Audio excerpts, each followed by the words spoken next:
year has already gone by since I added the ILX to the long-term fleet, and a lot of you have asked me, how has this car been doing? Well, today let's go over all of my pros and cons with this car and let you guys know how I've liked it over the last year.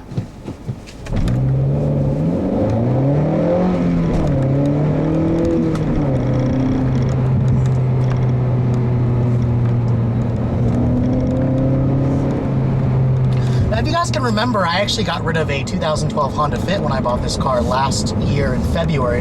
And, you know, in a little over a year, it's about April now, I put about 14,000 miles on the car. And I have to say, it's been 14,000 terrific miles. This car has always been a blast to drive, but there are a couple of issues that I want to go over that I think Acura needs to address for the refreshed ILX for sure.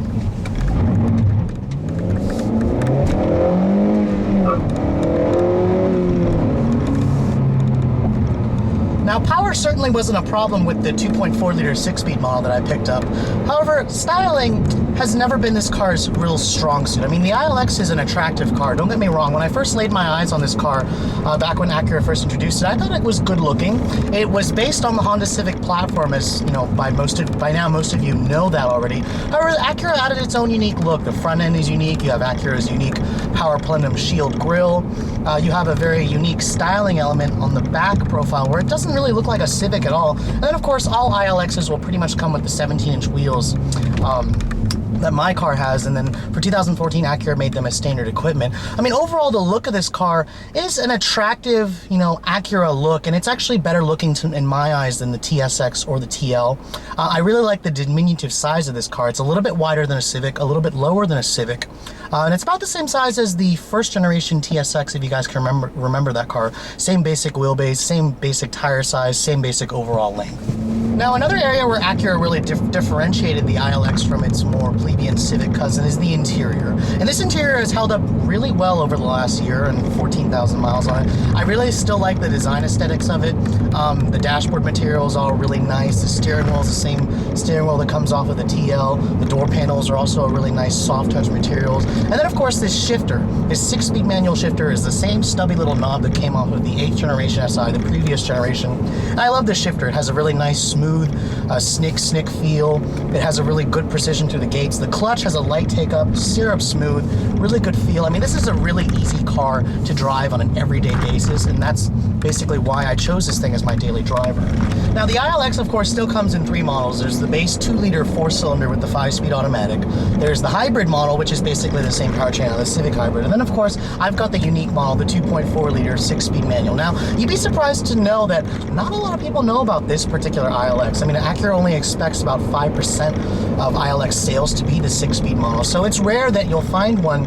And I constantly get next to Civic SIs at traffic lights, and they have no idea I have the ILX with the 2.4. They seem to think that these are either hybrids or the 2-liter models with the automatic transmission. And I have to say, the funniest part about this car is it's such a conservative, you know, grown-up looking car that people get very surprised, especially those Civic SI drivers that you can basically keep up with in races at the lights, of course legal races, but they're always nicely surprised, and you know, they have a lot more respect for the ILX because you can get it with this 2.4 6-speed.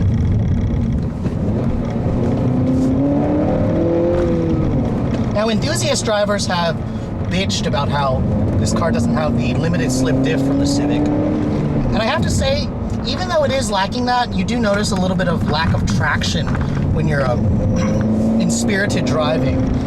The front tires will pretty much spin a little bit, but you'd be surprised. This car will hit 60 in about 6.2 seconds, which is only about 0.1 second, maybe 0.2 seconds slower than a Civic SI. And that's pretty fantastic, honestly, for how much for the size of this car. I mean, it's a little bit heavier than a Civic, about 80 to 100 pounds, negligible, but this thing will still chirp into 3rd gear, and it's a pretty quick car. I mean, even with 14,000 miles, I feel like the engine is still breaking in. It still loves to rev. It'll rev up to its, you know, 7,100 RPM Redline all day long, and it's just incredibly fun. Even through the corners in this car, I do feel a little bit of the front-wheel drive and just a smidge torque steer. That's where I could use that limited slip diff, but I mean, this car is still really fun to drive.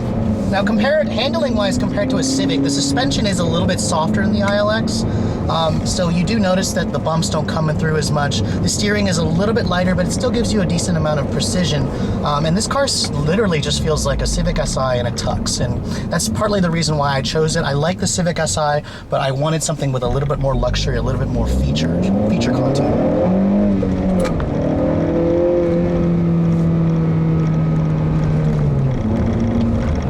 Now, over a year's worth of testing, I have basically compiled a list of what I think Acura needs to do to improve this car for the next generation or for a refresh. Now, for one thing, Acura does use a special shock in this car. They call it Amplitude Reactive dampers. Now, basically, this car is supposed to give you a little bit of a softer ride versus a Civic, and I definitely feel that. However, the noise levels in this car still could use some work. It's still relatively loud in here. There's a good amount of exhaust noise that comes in, but that's from the specially tuned exhaust note, which honestly, I think it sounds great. The road noise, however, does creep in, especially at highway speeds on crappy concrete roads. You do hear a little bit more road noise than you'd like, especially in a luxury car. I mean, honestly, I think they could have made it a little bit quieter. And the ride, while it is a little bit softer, there are times where I notice it can be a little bit stiff still, especially for those of you who are used to something like a Buick Verano or, you know, a German luxury car, like if you test driven the Mercedes CLA and the new Audi A3. I mean, those cars actually do ride a little bit on the harsh side still. But I think Acura could do a little bit more to up the refinement in this car for sure. Now, another couple areas where this car is lacking is technology. Now, this 2.4 liter model is the one to get for you enthusiast drivers, and you can't get it with the technology package. Everybody knows that.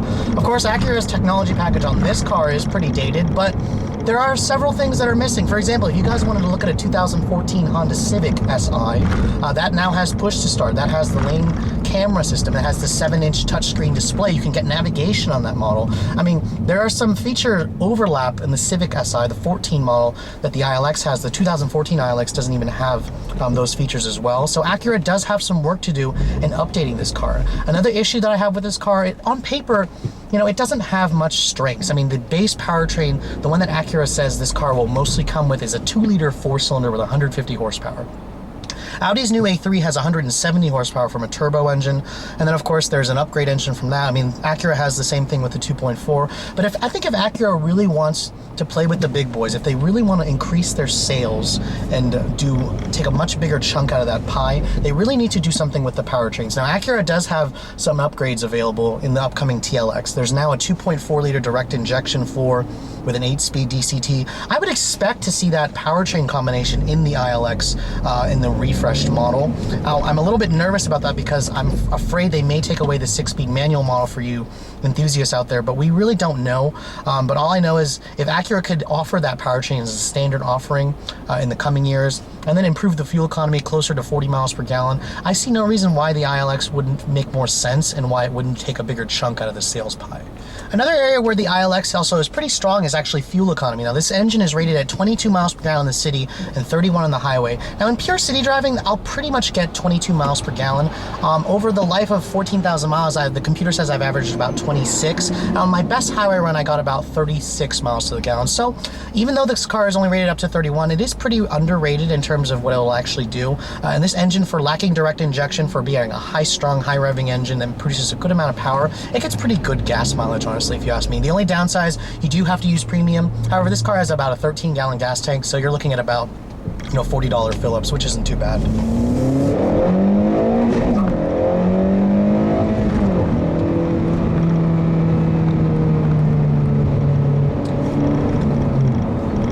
Now again, shifting that 6-speed, revving this engine out to its 7,000 RPM Redline, that is basically the most attractive part of driving this car, and it's what basically keeps me wanting to come back to this car. I really think it was a mistake that Acura didn't want to market this car as the Integra's replacement.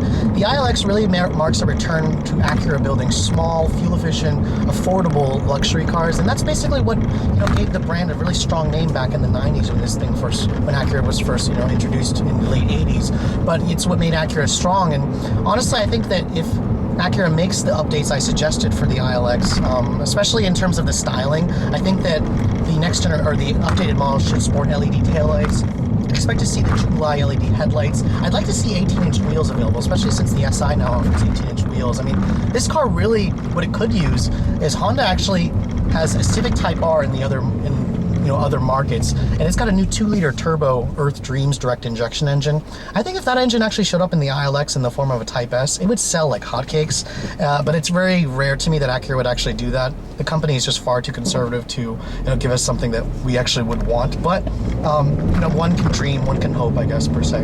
Now, coming up to the end of my 1-year overview, I have to say this car offers a lot of strengths. It's an attractive if somewhat conservative looking car. It's pretty fuel efficient. It's very fun to drive. It's quick. It offers enough tech for the price at about $30,000 when this thing was brand new.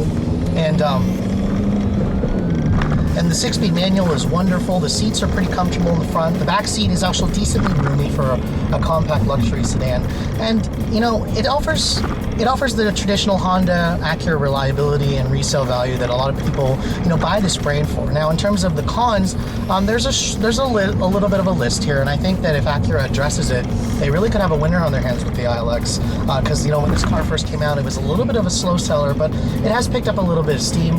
But I have to say, if you guys are in the market for something like this, if you're looking for one of those new entry-level luxuries, compact sedans, I mean, you've got a lot of choices out there now. You've got the new Audi A3, you've got the Mercedes CLA. Those two will cost you about $10,000 more than an ILX fully loaded, which is basically how this car will come if you go for the technology package. If you guys go for the Buick Verano, it'll be a little bit cheaper than this car, or roughly the same price, I guess, if you want to upload it or load it up with everything. And then, of course, there's also premium versions, high-end versions of like a Mazda 3. You could cross shop with a compact car. However, it doesn't offer the luxury dealership, or the luxury name and service reputation you get at the dealership when you buy an ordinary compact car. Just know that if you're gonna look at, like, for example, a Mazda 3, a new one, they're about $30,000 fully loaded, and it's a Mazda 3.